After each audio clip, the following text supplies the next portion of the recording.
Buenos días, hermanos, el Señor les bendiga. En esta mañana vamos a hablar de una porción de las Escrituras que para mí es sumamente importante que los creyentes deban conocer, para que se eviten confusiones y malos entendidos en cuanto a cuál ha sido el método de salvación que Dios dejó a los hombres. Cuando las personas se salen de ese parámetro, vienen las confusiones, vienen las mentiras, vienen la falsedad. Quiero que estemos muy atentos a lo que diremos hoy y que el Espíritu Santo se glorifique en nuestras vidas. Bastó que los apóstoles comenzaran con denuedo y valentía a testificar de Cristo, comenzaran a anunciar su nombre en Jerusalén, comenzaran a mostrar con sus vidas que Él reinaba en ellos para que empezaran los problemas. Aquí no se trata de ser cobardes, ocultándose en falsas enseñanzas y viviendo una vida fácil. Se trata de ser valientes y de vivir a Cristo como Él quiere que nosotros lo vivamos.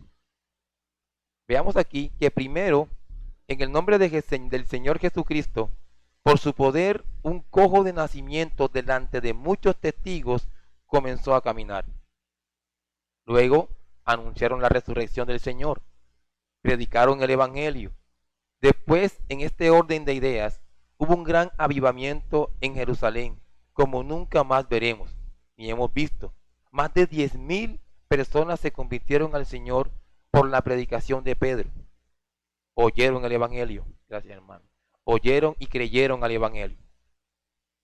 Posteriormente, estos siervos de Cristo, oigan la palabra, siervos de Jesús, hombres de verdad, como dice el himno, por anunciar a Cristo, fueron llevados por incrédulos a la cárcel. Hechos capítulo 4, versículo 3. Y les echaron mano y los pusieron en la cárcel hasta el día siguiente, porque era ya tarde. Los apóstoles del Señor comenzaron a sentir el odio del mundo. No se estaban entremezclando con ellos. Estaban mostrando lo que Cristo había hecho en sus vidas. Es por eso que digo, comenzaron a experimentar el odio del mundo, tal como el mismo Señor Jesucristo les advirtió. Juan capítulo 15, versículos 18 y 19. Si el mundo os aborrece, sabed que a mí me ha aborrecido antes que a vosotros. Si fueras del mundo, el mundo amaría lo suyo. Pero porque no sois del mundo, antes yo os elegí del mundo, por eso el mundo os aborrece. Ya lo estaban experimentando, como seguramente cada creyente aquí en este lugar que esté mostrando a Cristo con su vida, lo estará experimentando. El odio y el desprecio del mundo. Estas personas estaban experimentando en carne propia esta situación. Y no debía ser fácil. Estos hombres de Dios debían ser valientes en esta obra que estaban llevando a cabo, porque muchos serían los incrédulos que se opondrían ante ellos y que harían hasta lo imposible por impedir que ellos testificaran de Cristo en el mundo. Quiero que me acompañen al texto que leyó nuestro hermano Beiro, Hechos capítulo 4, y volvemos a leer la porción que nos corresponde hoy, versículos 5 al 12. Hechos de los Apóstoles capítulo 4, versículos 5 al 12.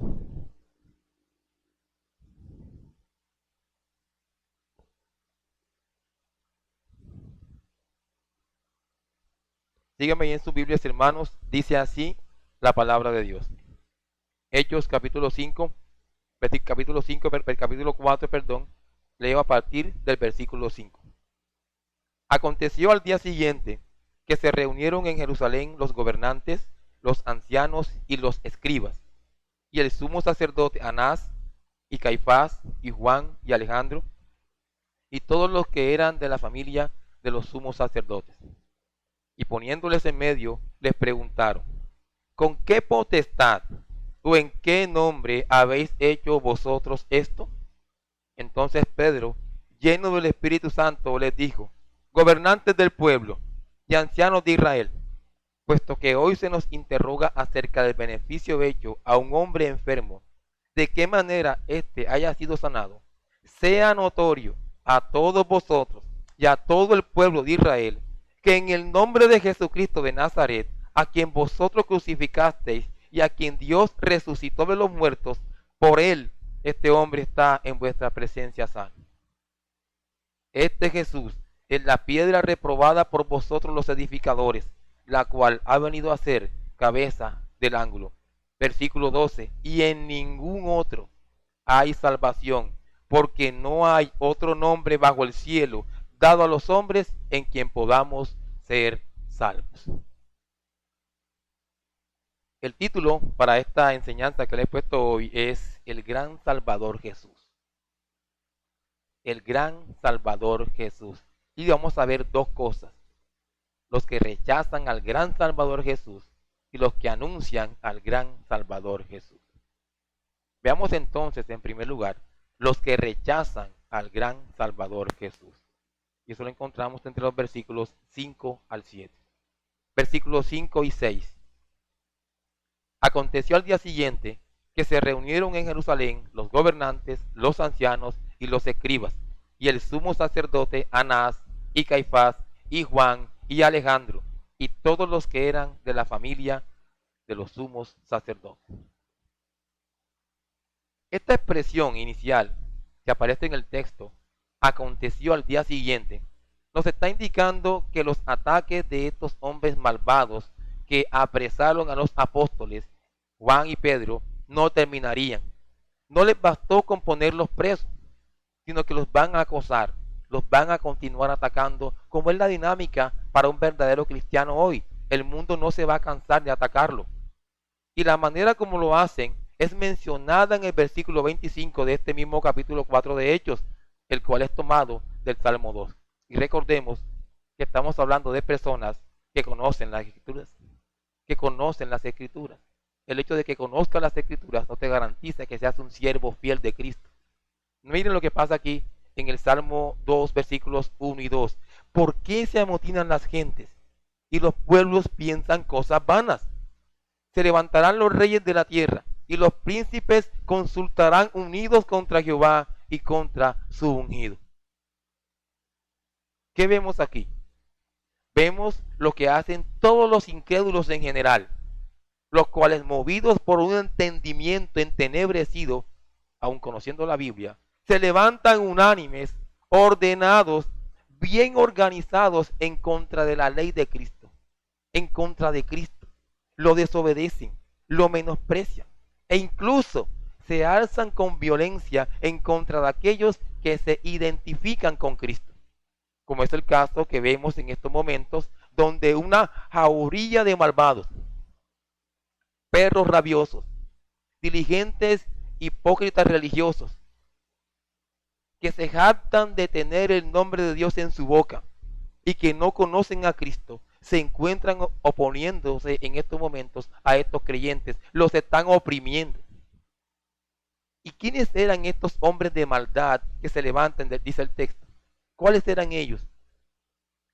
Comienza a decir el escritor bíblico: los gobernantes, los ancianos y los escribas. Y se nos está presentando aquí en orden de importancia. Los más importantes, comenzando con los gobernantes. Aunque cabe anotar que este grupo, gobernantes, ancianos y escribas, constituían la Corte Suprema Judía, lo que se llamaba el Sanedrín. Había 71 miembros, donde había un sumo sacerdote. Aparte de la autoridad religiosa que tenían estos hombres, también tenían autoridad civil hasta donde se lo pudiera permitir Roma. Entonces tenemos orden de importancia, orden en poder, orden en influencia, gobernantes. ¿Quiénes eran los gobernantes? Eran sacerdotes.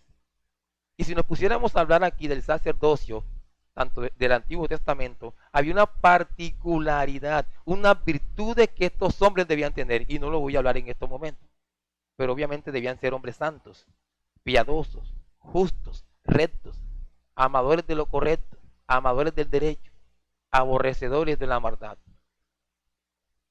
Estos hombres eran lo más importante.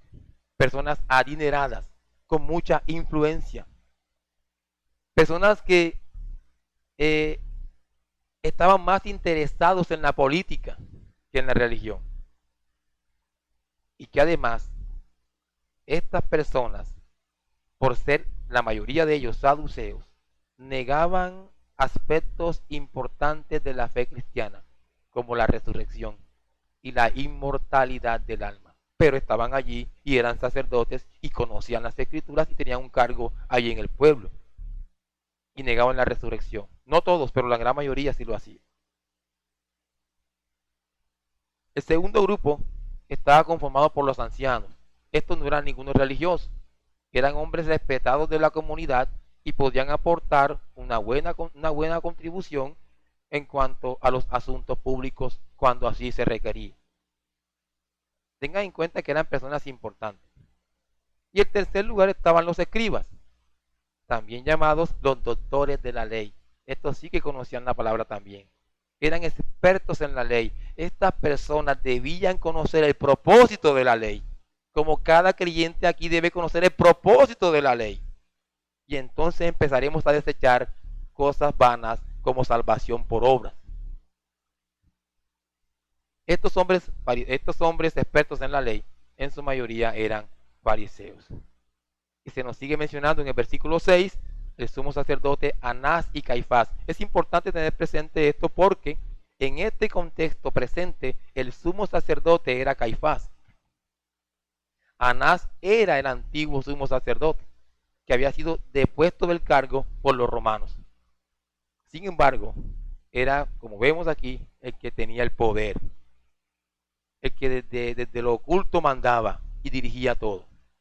Así era lo que pasaba aquí. No era el sumo sacerdote, era Caifás, pero Anás mandaba. Y se nos menciona aquí a Juan y Alejandro. No conocemos a ciencia cierta quiénes eran estos hombres. Pero lo que sí les quiero mostrar es que en estos momentos la gran mayoría de las personas que estaban oponiéndose a los apóstoles eran saduceos. Y lo que les puedo decir de ellos fue lo que les dije anteriormente. Era una secta que negaba la resurrección de Cristo, particularmente eso. Y lo que viene ahora es que estos hombres sacaron de la cárcel a los apóstoles para continuar acusándolos, atacándolos, afectándolos, oprimiéndolos. Versículo 7. Y poniéndoles en medio, les preguntaron, ¿con qué potestad o en qué nombre habéis hecho vosotros esto? La escena que nos presenta Lucas aquí es la de un juicio, donde dos apóstoles, Pedro y Juan, incluso el hombre sanado, fueron traídos de la cárcel y puestos en pie en el centro del Sanedrín. Recordemos que 2 semanas atrás aproximadamente, el Sanedrín se había reunido a una hora poco habitual en casa de Anás. Ven otra vez Anás aquí, para llevar a cabo el juicio al Señor Jesucristo. Obviamente con la intención de deshacerse de esa molestia. El objetivo se logró, porque el Señor fue muerto en la cruz. Por fin pensarían estos hombres malvados, nos quitamos de medio a este Jesús, a este impostor. Sin embargo, sabemos por el testimonio de las Escrituras que Cristo resucitó. Y para fastidio de estos hombres, el apóstol Pedro había dejado claro que en el nombre de Jesucristo había sido sanado este paralítico de nacimiento. Y luego predica el evangelio afirmando la resurrección del Señor. Y pese a que reconoce, esta gente malvada reconoce que hubo un milagro, un evento que causó maravilla y asombro a las personas, porque sabían que el hombre manco de nacimiento ya puede caminar porque lo están viendo. Ellos se negaron. Ellos se negaron a reconocer al Señor como resucitado. Y es por eso lo que van a preguntar, hermanos. Ellos no están aceptando la resurrección del Señor. Por eso la pregunta que hacen, ¿con qué potestad? ¿O en qué nombre habéis hecho vosotros esto? Es importante que entendamos que las señales y prodigios hechas por los apóstoles en este primer siglo, en el nombre del Señor Jesús, era una evidencia de que ellos contaban con el respaldo divino. Eran genuinos ministros de Dios y además que el mensaje que anunciaban era verdadero.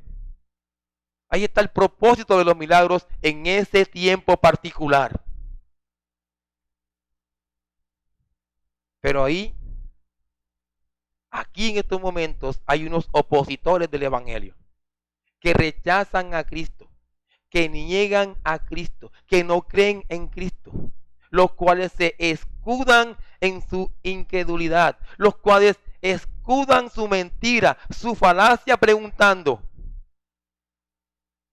¿Se acuerdan de Romanos en el capítulo 1? Profesando ser sabios. Se creen que son algo cuando son tontos, cuando son necios, que no conocen a Cristo. Aquí están jugando a ser sabios. ¿Qué poder está obrando en ustedes? ¿Cuál es la fuente de su poder? O digan el nombre de la persona que los invistió de poder para poder llevar a cabo semejante obra milagrosa. Y si ustedes están atentos a este versículo, ellos en ningún momento tuvieron dudas del acontecimiento. No lo tuvieron. Pero con tal de no reconocer al Señor, con tal de no reconocer al Cristo resucitado y glorioso que vive para siempre, hacen estas preguntas. Pero no se imaginaban la respuesta que le van a dar los apóstoles. Lo que nos lleva al segundo punto de nuestra enseñanza. Los que anuncian al gran Salvador Jesús. Ya vimos rápidamente los que lo rechazan. Y más adelante seguiremos hablando en las aplicaciones acerca de esto. Pero aquí vamos a ver ahora en segundo lugar los que anuncian al gran Salvador Jesús. Versículos 8 al 12. Entonces Pedro, lleno del Espíritu, dijo: gobernantes del pueblo y ancianos de Israel. Ahora noten algo muy importante aquí. Y es que Pedro, el hombre que por miedo a ser reconocido como seguidor de Cristo, anteriormente lo negó 3 veces. ¿Sí notan ese detalle ahí? Es el cambio que ocurre cuando pasamos de incredulidad o cuando pasamos de debilidad o de temor a verdaderamente estar en la plena convicción de quiénes somos.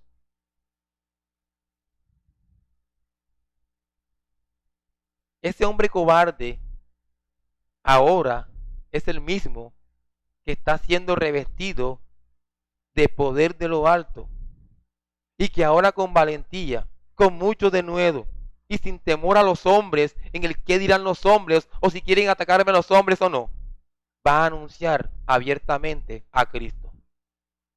Hermanos, un creyente genuino que no le da temor anunciar al Cristo glorioso en el mundo, que no se pone a tergiversar las escrituras con mentiras huecas para ganar adeptos de las personas y que no se confunde con los incrédulos, que se muestra que muestra que Cristo diariamente reina en su vida y que muestra con su conducta y que muestra con su manera de hablar, es alguien que vive lleno del Espíritu Santo. ¿Y esto qué significa?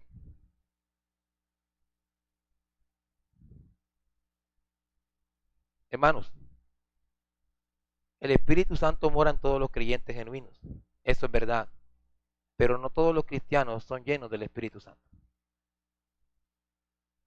¿Qué significa ser lleno del Espíritu? En las Escrituras encontramos expresiones como se llenaron de ira, indicando que esas personas estaban controladas por la ira y que pueden cometer una locura, como en el caso de Lucas capítulo 4, en el versículo 28, luego de que Cristo les habló, dice el texto, que todos los en la sinagoga se llenaron de ira. Por eso querían lanzarlo por los peñascos, por eso querían apedrearlo. Puede cometer una persona llena de ira una locura. Como es el caso de alguien cuando está llena de miedo. Esa persona está siendo controlada por el miedo. Ahora, ser llenos del Espíritu o llenos del Espíritu Santo es ser controlado por el Espíritu que mora en él.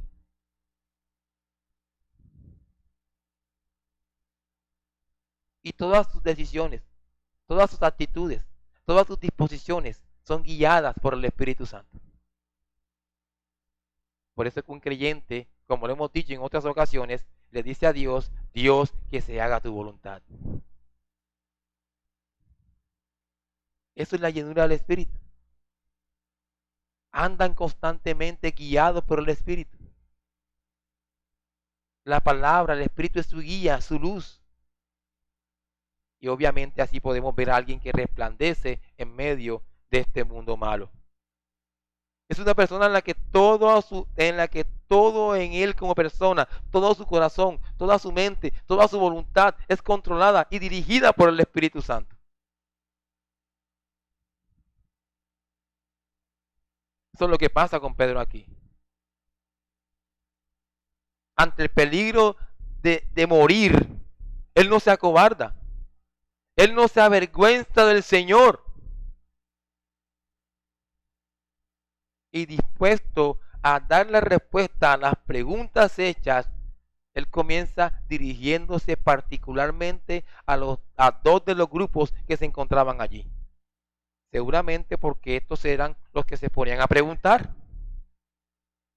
Bueno, gracias a esa pregunta tenemos unas respuestas geniales y maravillosas aquí en este capítulo 4 de Hechos de los Apóstoles.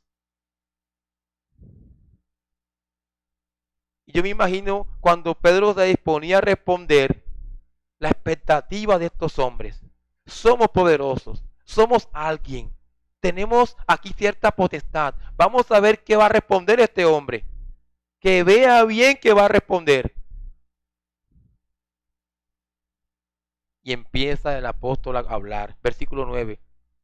Versículos 9 y 10. Puesto que hoy se nos interroga acerca del beneficio hecho a un hombre enfermo, de qué manera éste haya sido sanado, sea notorio a todos vosotros y a todo el que lee las Escrituras en esta porción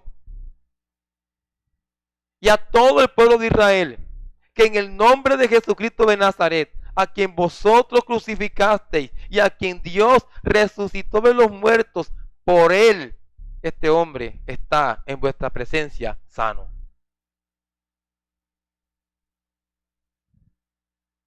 Es como si el apóstol Pedro les dijera, haciendo referencia al versículo 9, en estos momentos estamos siendo acusados, estamos siendo juzgados, siendo investigados, no por hacer lo malo como debiera hacer, sino por haber hecho el bien. ¿Ven entonces la manera contradictoria de esta gente proceder? Están castigándolos por hacer el bien. Nosotros, da a entender Pedro, hemos hecho una obra buena. Todo el mundo ha visto lo bueno que hicimos. Lo que quiere decir Pedro con eso es que ninguno puede acusarnos. Nadie puede levantarse a acusarnos. Sin embargo, Él les va a explicar. Él les va a explicar cómo este hombre obtuvo este beneficio. Y quiero anotar aquí que Pedro, en estos momentos, al responder, hubiese hecho lo mismo que hacen la mayoría de las iglesias hoy, llenas de gente que no conoce a Cristo, que no saben de lo que hablan, que no entienden, falsos, malos obreros, que tergiversan la verdad de lo que pasa hoy. y hubiese predicado un mensaje al gusto del consumidor. ¿Qué quieren escuchar? Bueno, les predico eso para que estén contentos. Les predico un mensaje que los haga sentir bien. Y eso es lo que hacen hoy. Lo que quieras, quiero.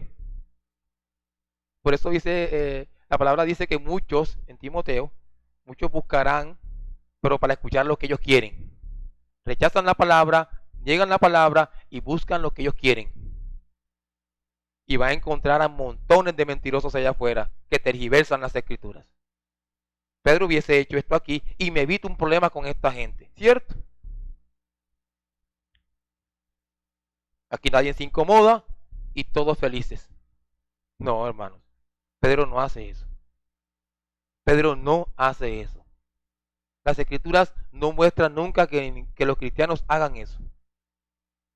Él les va a hablar con la verdad, aunque no la acepten, aunque les repugne escucharla, aunque los incomode. De allí lo que dice en este versículo. Y comienza invitándoles a que presten mucha atención a lo que les va a decir. Por eso se requiere que la gente cuando escucha la palabra esté concentrada y prestando atención.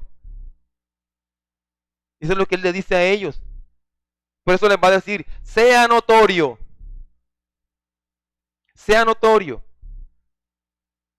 a ustedes, haciendo referencia a la gente del Sanedrín y amplía diciendo a todo el pueblo de Israel.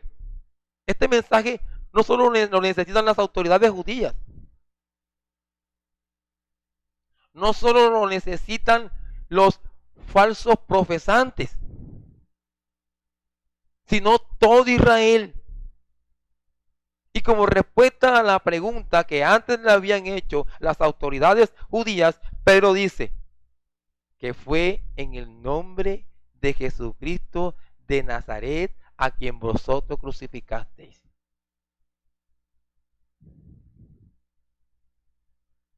¿Ven la respuesta de Pedro? Esto no es Dios te ama y tiene un plan maravilloso para ti. Este es un mensaje que no gusta. Este es un mensaje que incomoda. Este es un mensaje que yo me esfuerzo por negar a aceptar. En el nombre de Jesucristo de Nazaret, a quien vosotros crucificasteis. Esta respuesta que da el apóstol Pedro aquí debió impactar a estas personas. Ellos no podían concebir, no podían albergar en su mente que uno que murió en la cruz y que quedó ahí muerto, porque recuerden que ellos no creían en la resurrección, haya tenido poder para hacer caminar, a un paralítico. No puedo creer eso. Pedro aquí los está acusando. Los está acusando y les está diciendo asesinos en su propia cara. Asesinos, ustedes lo mataron. Decirle así a la gente más pura. Recuerden que nosotros seleccionamos a quien le predicamos duro y a quien le predicamos blanditico. A este que de la alta alcurnia vamos a predicarle suave, bonito. No. No. Asesinos. Ustedes lo mataron. Esta gente pura, ejemplar, debió ofenderse. ¿Ven el riesgo que corren los apóstoles aquí? Pero ellos están desenmascarando a estos hipócritas. Ustedes no tienen nada que ver con Cristo. Son unos mentirosos, unos falsos. Y conocían las escrituras. Qué valentía la de Pedro, hermano. Yo quiero que noten la valentía de Pedro aquí. Qué valentía. Está exponiendo su vida ante esta gente por causa de Cristo. Y para colmo, les da a entender que son unos ciegos, insensatos, porque no se dieron cuenta que a ese que mataron era el Mesías prometido de Dios. De allí el nombre que utiliza Pedro. Pedro dice Jesucristo. Jesús el Cristo. Jesús el Mesías. Jesús el enviado de Dios. Ustedes lo mataron. No lo reconocieron por estar cegados. Dice Mateo en el capítulo 2, versículo 23. Y vino y habitó en la ciudad que se llama Nazaret, para que se cumpliese lo que fue dicho por los profetas, que habría de ser llamado Nazareno. Él habitó en medio de ustedes. Pedro sabía que el nombre de Jesucristo era ofensivo para ellos, para todos ellos. Él sabía esas cosas. Sin embargo, de una manera sencilla y clara, les anuncia que Cristo resucitó de los muertos. Y por el poder de este Cristo resucitado, es que este hombre está aquí sano.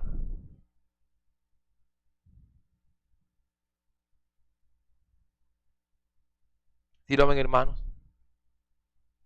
Y aquí pasa algo que Pedro hace con mucha frecuencia en Hechos. Vital en el mensaje apostólico. Fundamental. Él acusa a estos hombres incrédulos de crucificar al Señor, pero después dice que Dios lo resucitó de los muertos. Que no cambien nunca ustedes de parecer, hermano, en cuanto a esto, porque Pablo muestra que muchos cambiaron en las Escrituras. La resurrección ya se ejecutó y no creen que Cristo vendrá otra vez algún día por su pueblo. Esto es algo real. Hechos capítulo 2, versículos 23 y 24. A este, entregado por el determinado consejo y anticipado conocimiento de Dios, prendisteis y matasteis por manos de inicuos crucificándole, el cual Dios levantó, suelto los dolores de la muerte, por cuanto era imposible que fuese retenido por ella. Hechos capítulo 3, versículo 15. Y matasteis al autor de la vida, a quien Dios ha resucitado de los muertos, de lo cual nosotros somos testigos. Hechos capítulo 5, versículo 30. El Dios de nuestros padres levantó a Jesús, a quien vosotros matasteis colgándole de un madero. ¿Es o no real que Cristo resucitó? Así que, hermanos, por mucho que estos hombres nieguen la resurrección, por muchos que la gente se levante hoy en día y haga burla de la resurrección, por mucho que los soldados que cuidaban la tumba del Señor hayan inventado por orden de las autoridades judías que el cuerpo de Jesús se lo habían robado sus discípulos, por mucho que inventen cosas, inventen artimañas, no tienen peso esas cosas ante el poder glorioso del Señor demostrado al sanar al hombre manco. Ese hombre que estuvo manco y que ahora está en pie es una evidencia viviente del Cristo resucitado. Ahora escuchen nomás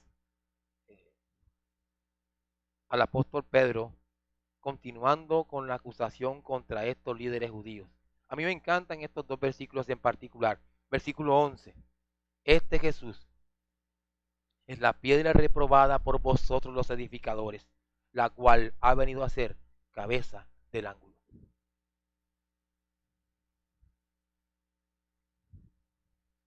Este versículo nos muestra la actitud que toman todos los incrédulos de todos los tiempos, de todas las edades ante Cristo. Este versículo nos muestra eso. Aquí el apóstol Pedro está tomando una cita del Antiguo Testamento, particularmente del Salmo 118, versículo 22. ¿Qué nos está profetizando este salmo? De que ocurriría esto que estamos viendo.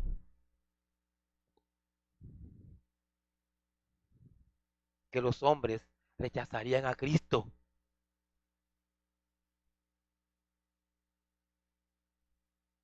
Dios envía al Salvador y los hombres lo rechazarían.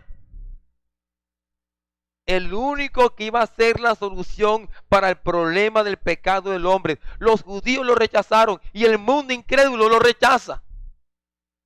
Desperdiciaron la oportunidad. Y esto fue lo que Pedro le decía aquí.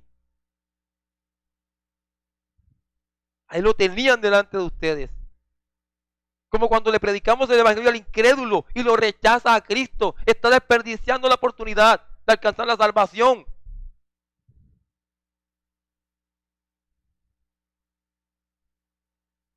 Este Jesús es el Mesías enviado de Dios. Este fue el que ustedes rechazaron. ¿Qué sentido tiene conocer las Escrituras si no me llevan a Cristo? Para honrarle, para obedecerle, para exaltarle.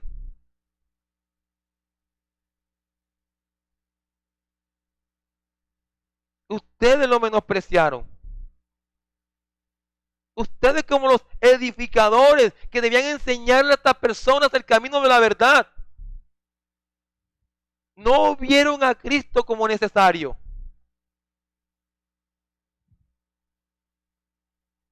¿Qué es lo que pasa hoy en día?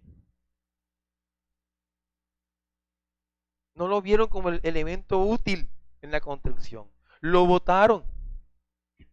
Y esa piedra que ustedes botaron, que ustedes desecharon, que ustedes menospreciaron, es precisamente el fundamento que Dios ha dado para levantar todo su método de salvación. Díganle eso al incrédulo cuando prediquen y rechacen a Cristo. La piedra angular, la piedra principal, la piedra sobre la cual todo el edificio se constituye, se construye. ¿Ven lo que ocurre aquí entonces? Es como cuando el Señor le dice a Isaías, ve y predica, pero no te van a escuchar. Y sucedería esto, y es peor aquí. Les voy a enviar el Salvador. Y lo rechazan. Y lo rechazan.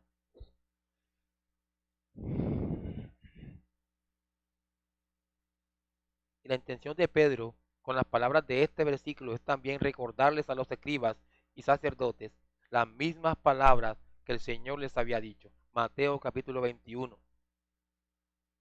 Mateo capítulo 21, versículo 42. ¿Nunca leíste en las escrituras? Preguntaba Jesús. La piedra que desecharon los edificadores ha venido a ser cabeza del ángulo. ¿Nunca lo leíste? Ellos, como buenos judíos, debían comprender que en Cristo se cumplían estas profecías.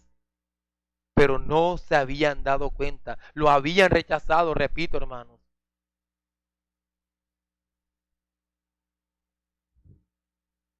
Y quiero que seguir enfatizando, conocían las escrituras, pero rechazaban a Cristo. Conocían las escrituras, pero rechazaban a Cristo.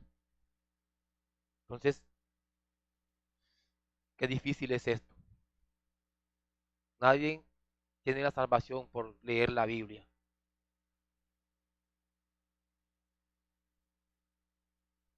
A menos que el poder de Dios obre en esa persona. A menos que sea revestido por el Espíritu. No tiene nada.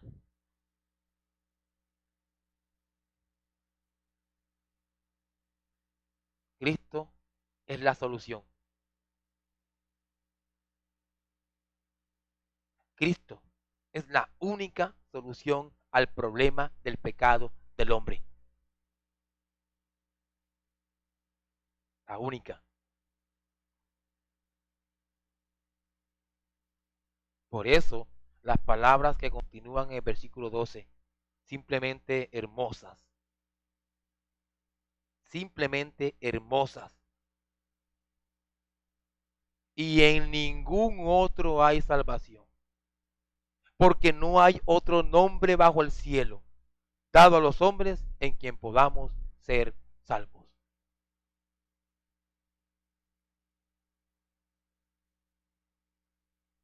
No hay que buscar en otro lado. La gente no puede buscar en otro lado lo que solamente puede hallar en Cristo.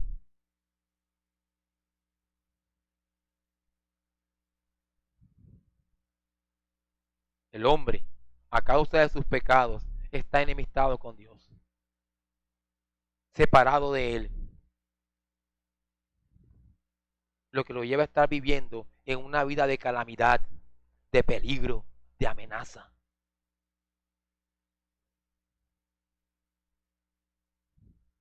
Porque si se muere en ese estado, lo que le espera es el juicio.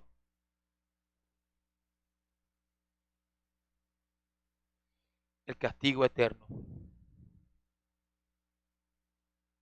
Eso es lo que pasa cuando el hombre se mira para sí mismo, no mira donde debe mirar. Por eso el hombre no puede estar buscando la solución en él mismo.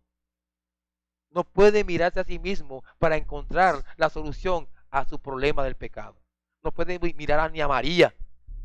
No puede mirar a los ángeles.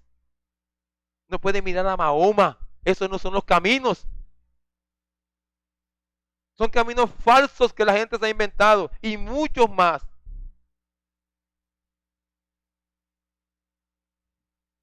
La solución, hermanos, oigan bien, la solución al problema del pecado del hombre, repito, solamente se encuentra en Cristo.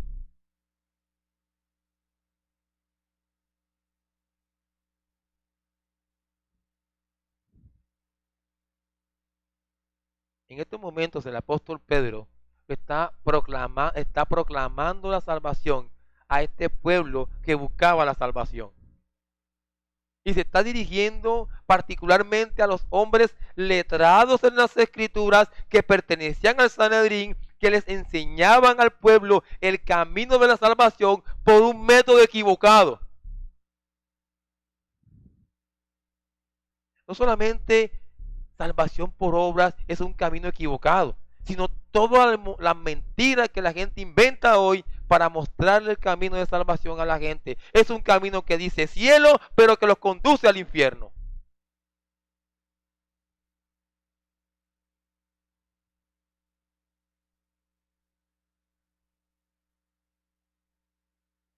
Así que esas enseñanzas falsas de ustedes, da a entender Pedro aquí, no sirven para nada. Miren, hermanos, aunque aglomeren a la gente así, aunque vaya gente de todos los estratos, aunque no quepa la gente, eso no sirve para nada si no se anuncia a Cristo como Salvador.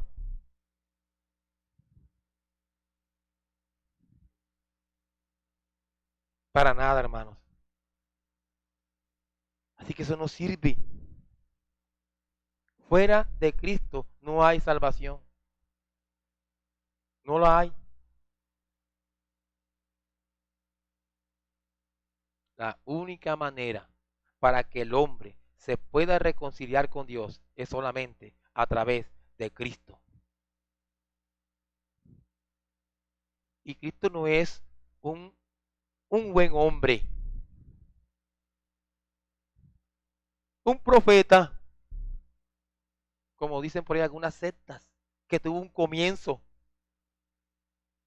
y que nada tiene que ver con la divinidad. No, Cristo es Dios encarnado.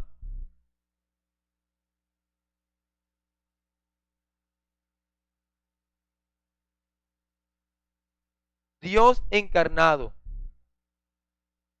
La única manera para salvarse es creer en el Dios encarnado, en Cristo, en la segunda persona de la Trinidad.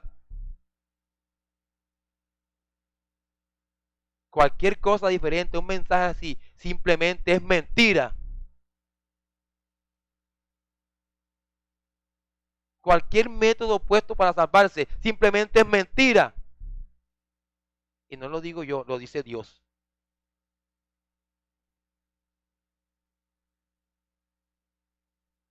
¿Por qué? Porque a menos que tengas la verdadera doctrina, no vas a vivir como Dios te manda.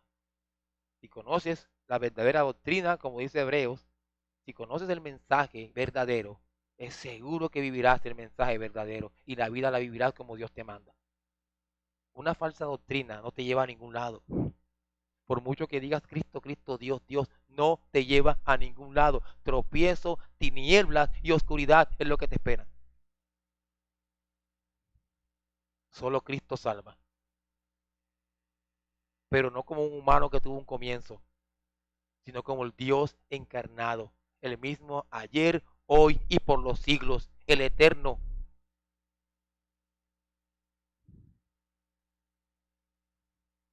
Ese es el Salvador. Ese es el Salvador. Hermanos, fuera de Cristo no hay nada. Como alguien dijo, Cristo es la única esperanza de la humanidad. La única. ¿Y saben por qué? Porque Dios lo dio a los hombres.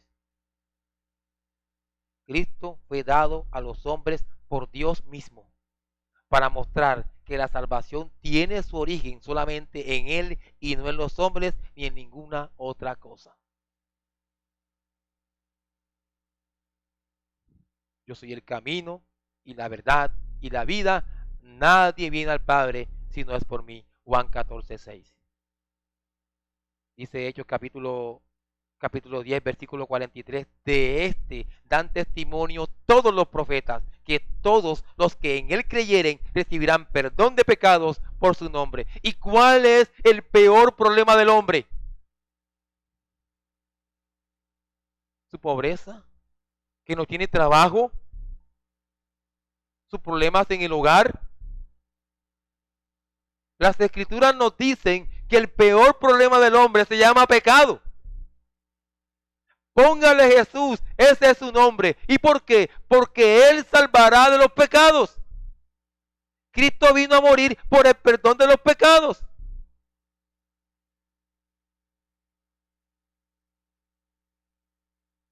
De este dan testimonio todos los profetas, de que todos los que en Él creyeren recibirán perdón de pecados en su nombre. Ya no hay condenación.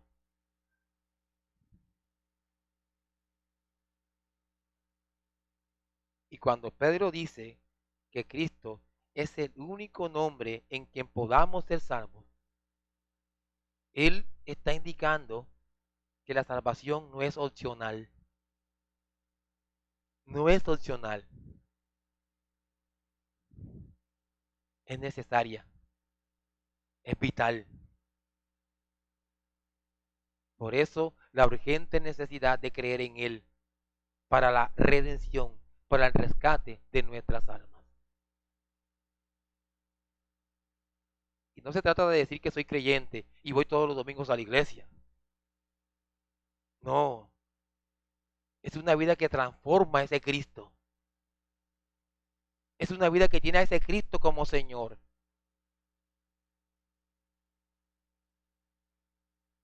Es una vida que alumbra, que testifica, que muestra que Él reina.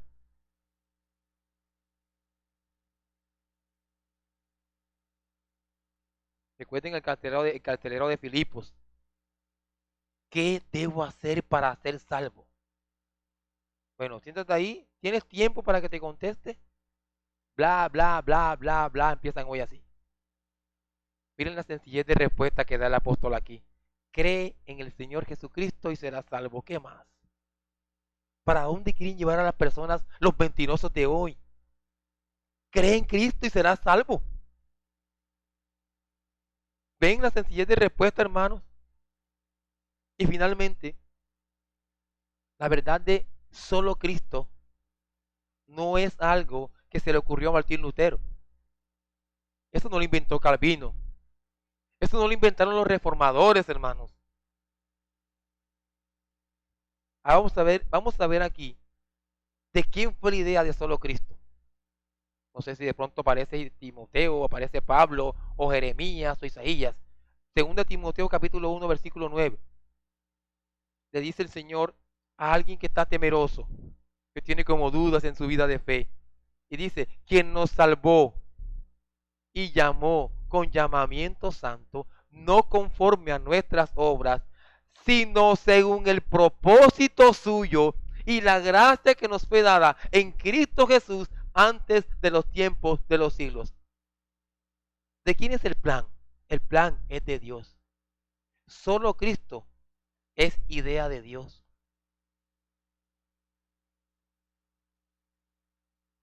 Antes de los tiempos de los siglos. Por eso Pedro y los apóstoles no dudaron, hermanos, ni por un momento en proclamar a Cristo. Y que esa sea también nuestra disposición, hermanos. No se avergüencen de Él. No lo nieguen. Vivan, si son cristianos, vivan con ese Cristo glorioso reinando en sus vidas.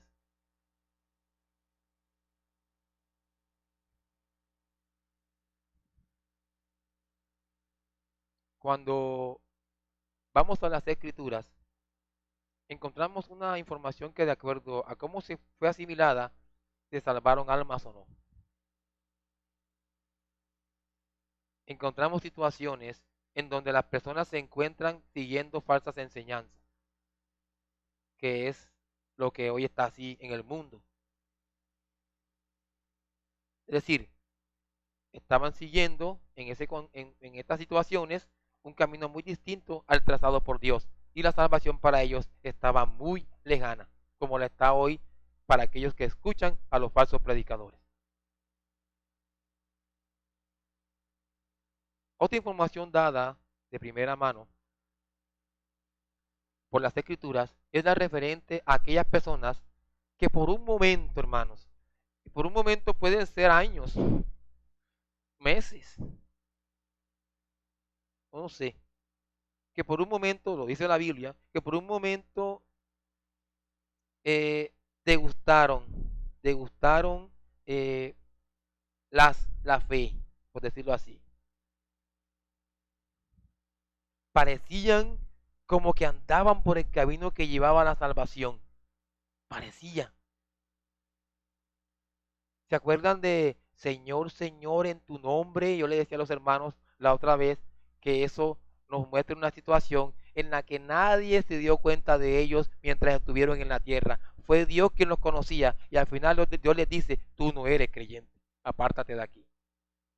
Nadie los conoció, nadie los distinguió aquí, pero Dios los está viendo y al final le va a dar la sentencia. Aunque servían, aunque testificaban, aunque se sabían la Biblia, aunque venían a la iglesia.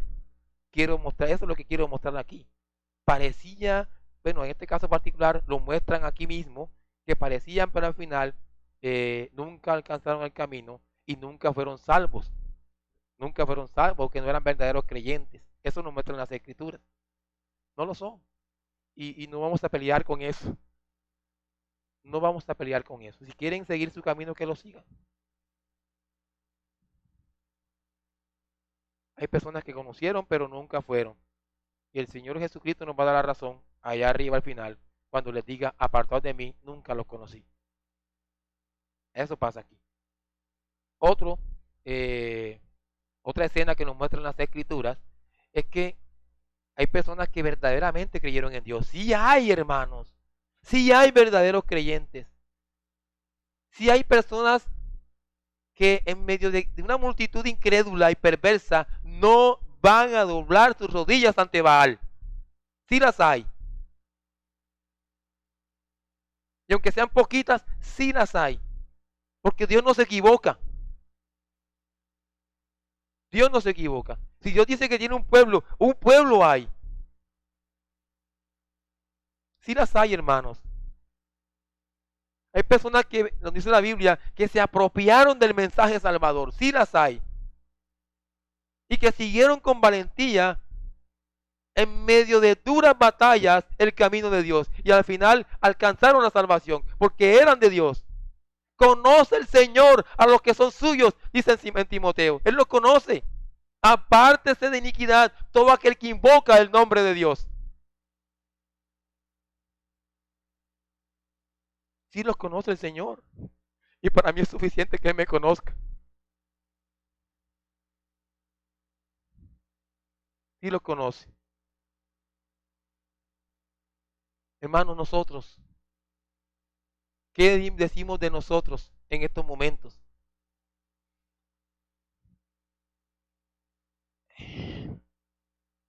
Estábamos sumergidos anteriormente en religiones vanas, siguiendo mentiras, siendo unos incrédulos, viviendo una vida sin sentido, caminando equivocadamente. Por eso no se puede concebir a un creyente que esté andando como no es. Antes, ¿te acuerdan de Pedro? Basta ya, no, no, ya. Cuando eras incrédulo, no fue suficiente para ti vivir así antes. Cuando eras incrédulo, no fue suficiente. Que vas a seguir siendo cristiano buscando los deseos de la carne, la vanagloria de los ojos y los deseos de la vida mundana, terrenal, carnal, diabólica, animal. ¿No te bastó? Dice Pedro. Aquí, hermanos, les estoy mostrando un camino para llevarlos a Cristo. Antes vivíamos mal porque éramos incrédulos y estábamos caminando hacia la perdición, sí. Hasta que, pero Dios, ¿se acuerdan de Efesios? Pero Dios, que es rico en misericordia, por su gran amor con que nos amó. Hasta que Dios, en su infinita misericordia, nos vio en Cristo, nos salvó, nos rescató, nos sacó de esta vida hueca y vana en la que antes vivíamos, nos cambió el camino y ya no vamos al infierno, vamos al cielo. Eso lo hizo Dios. Dios lo hizo, hermanos. ¿Cómo no exaltar a Dios? ¿Cómo no honrar a Dios? ¿Cómo no bendecir a Dios? ¿Cómo no obedecer a Dios?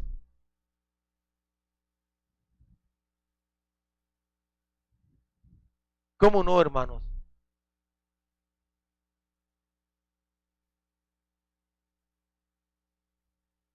Miren, de ese camino no nos saca nadie. Que me digan lo que sea el mundo. Y aunque yo sé que el diablo está acusándome constantemente ante Dios y me acusa a mí mismo y dice Dios no te quiere, mira que te abandonó Dios y me susurre que peque. Dios me prometió que si me escogió para siempre. Hay una herencia para mí y para aquel creyente que está aquí reunido en estos momentos. Hay una herencia. Por eso nosotros no atesoramos en esta tierra. Estamos atesorando para el cielo. Porque allá es nuestra morada definitiva. Gracias a Cristo tenemos esta salvación tan grande, hermanos. Gracias a Cristo que nos salvó, que nos rescató, hermanos. Estamos aquí reunidos, gozándonos en Él. Gracias, bendito Salvador. Gracias, Señor. Que a ti, Cristo, sea la gloria, ahora y por siempre.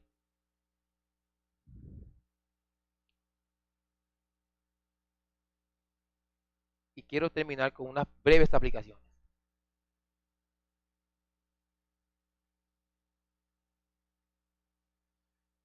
Hermanos y hermanas,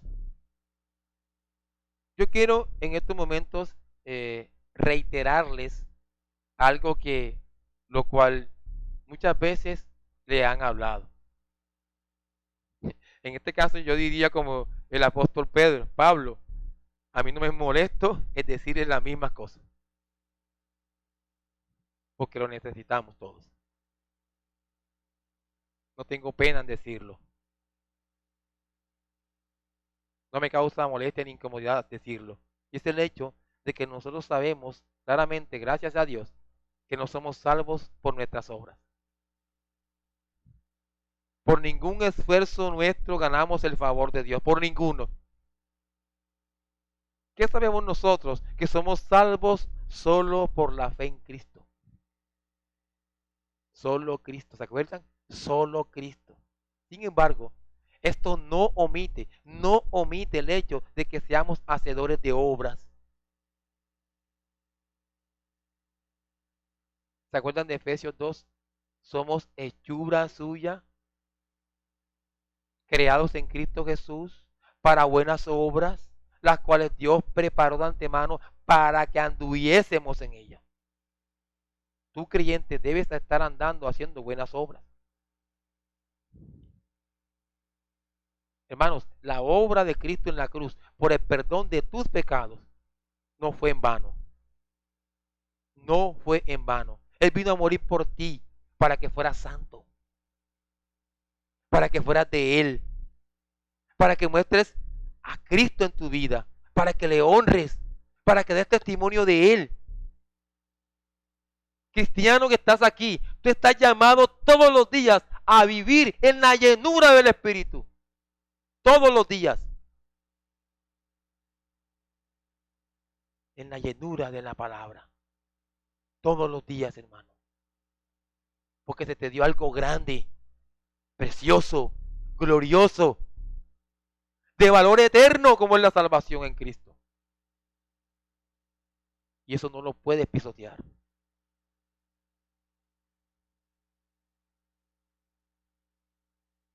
Hermanos, todos los días debes esforzarte en Cristo para hacer la voluntad de Él. Todos los días. Todos los días tú debes estar meditando en la ley de Jehová. Todos los días. Y que cada decisión que tú tomes sea de la mano con esa palabra. Todos los días. Tú, creyente, debes estar haciendo eso todos los días. Sino qué sentido tiene estar aquí.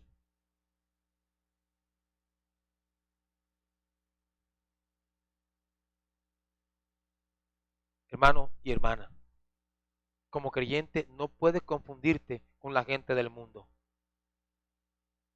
No puedes confundirte. No debes estar haciendo lo que le agrada al mundo.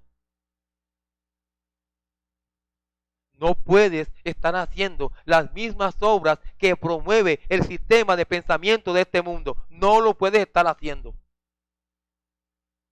No puedes estar usando tu mente para cosas perversas, sucias y viles. No puedes estar usando tus ojos para lo que no conviene. No uses tu boca para maldecir.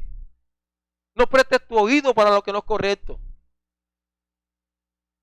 No te dispongas para lo injusto. Porque recuerda que Dios te libró de la esclavitud, del pecado y de la muerte. Para que vivas para honra de Él todos los días. Y te digo algo, hermano y hermana creyente, ante la situación de peste que estamos viviendo. No solamente es el COVID, sino otras pestes más que hay en el ambiente y que crecen. Ante las guerras que vivimos y las amenazas de guerras e incluso ante fenómenos naturales que generan mucho daño y muerte a la sociedad. Te digo algo en medio de todas estas cosas. Y estas cosas, a propósito, están causando que muchos se espanten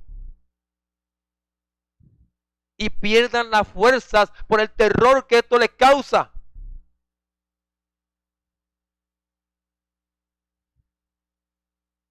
Te digo algo, creyente, no te acobardes. No te espantes. Sigue testificando del Señor, porque recuerda que el que persevera hasta el fin, ese será salvo. Ya, lo que pasa en el mundo, no importa lo que pasa en el mundo, tú tienes que seguir testificando de Cristo.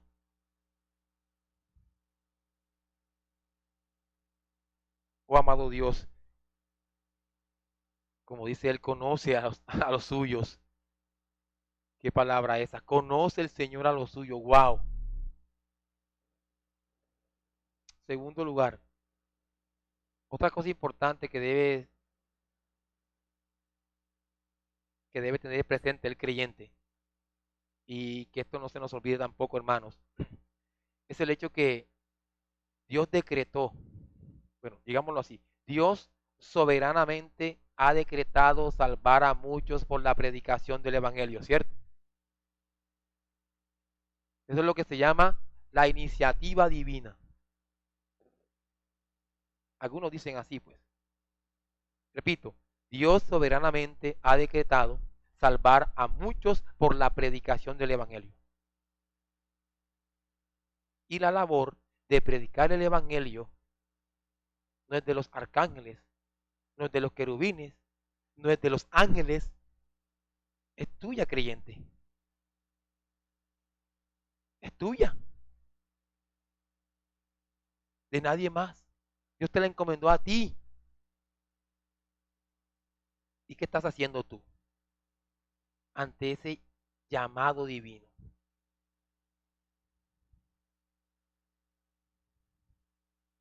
Dios te encomendó a ti para que prediques el Evangelio que tú mismo debes estar viviendo.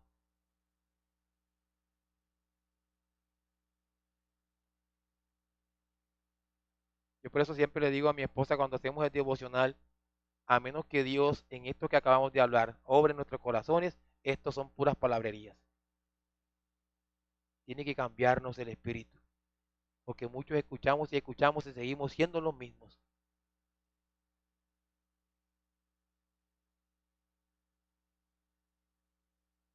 Es tuya, creyente. Es tuya la labor de predicar el Evangelio. Obedece al Señor. A ti no te debe dar temor ni vergüenza anunciar a Cristo. Testifica de Cristo. ¿O te da miedo la gente que se burla? ¿O te da miedo que te puedan maltratar? ¿O te da miedo que puedan hablar mal de ti, pobrecito? Como si el centro fuéramos nosotros. El centro es Cristo. Lo importante es cómo se siente Dios. Lo importante es que Él sea honrado, respetado y obedecido, hermanos. No prestes atención a la gente del mundo. Ve si predica el mensaje que los puede salvar. Es tuya la labor, hermano. Es tuya.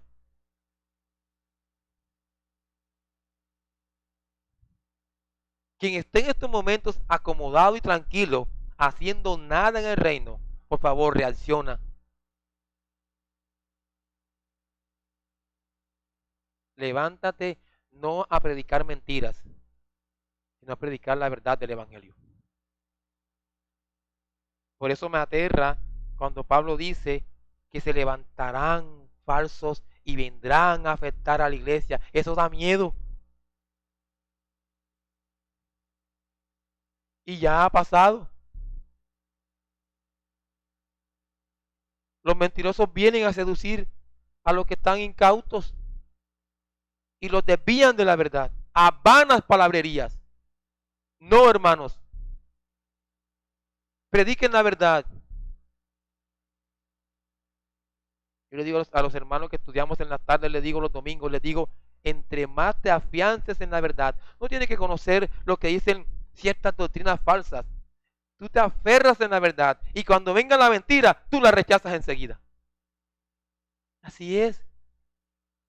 Tú que conoces la verdad, ve y anuncia la verdad. Si estamos acomodados, tranquilos, relajados, descansando, no, levántate y predica. Ahí está tu familia, tus vecinos, tus amigos de trabajo. Levántate y predica. Y repito, un mensaje que tú estás viviendo. Y a las hermanas y hermanos que se han levantado ya, porque sí se han levantado. En estos momentos se han levantado algunos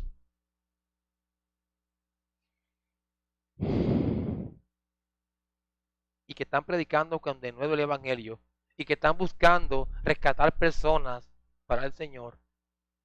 Ya se han levantado algunos en la iglesia. Les digo de corazón, sigan adelante. Sigan adelante.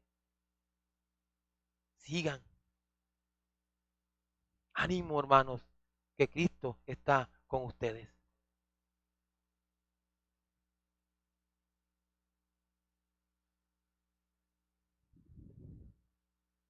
Otra cosa que se resalta y que sale del hecho de creer en Cristo, de ser creyente, hermano, porque si me dicen a mí, cree en el Señor Jesucristo y serás salvo, tengo que comprender que hay algo que ocurre en mi vida al final y que me genera un gran beneficio.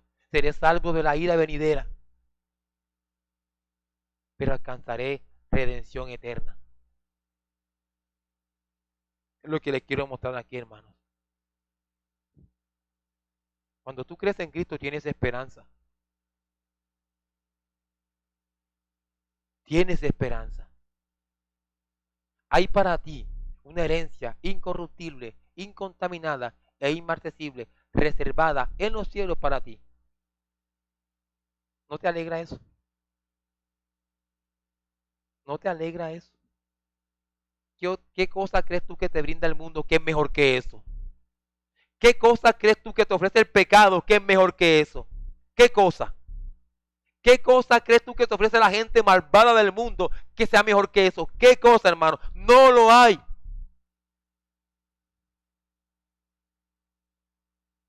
No lo hay. Una herencia en los cielos para ti está reservada y es segura.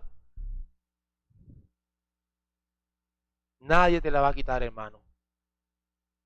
Nadie te la va a quitar. Nadie. Vive confiado en el Señor. Quiero terminar con una palabra muy breve para aquellos que están sin Cristo o para los que juegan a ser creyentes y nada son. ¿Qué les puedo decir a ustedes? Jugar a ser creyente no sirve. Es igual que la incredulidad. Es triste que la gente juegue a ser creyente. Y también para ti, amigo incrédulo que estás aquí, no tienes nada. Estás desperdiciando tu tiempo aquí en la tierra.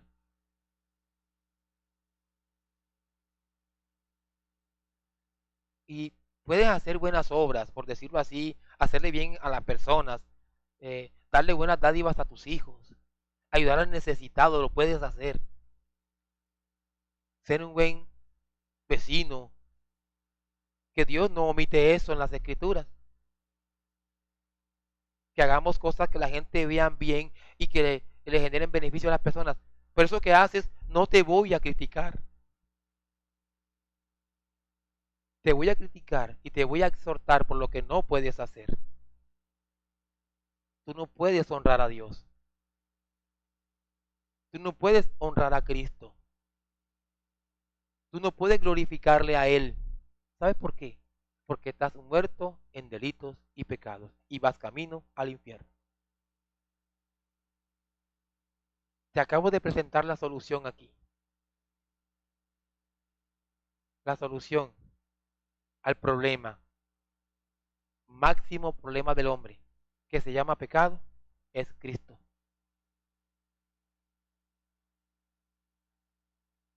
Así que ven a Cristo, amigo que no conoce a Cristo. Ven a Él.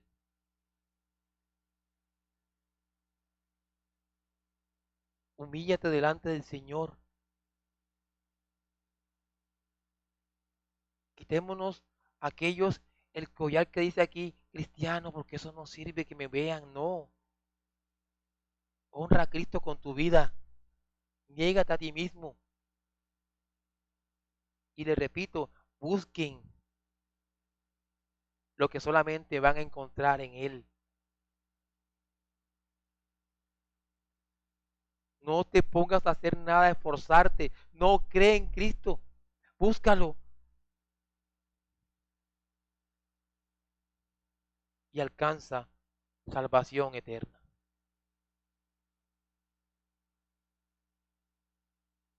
Que Dios los bendiga, hermanos.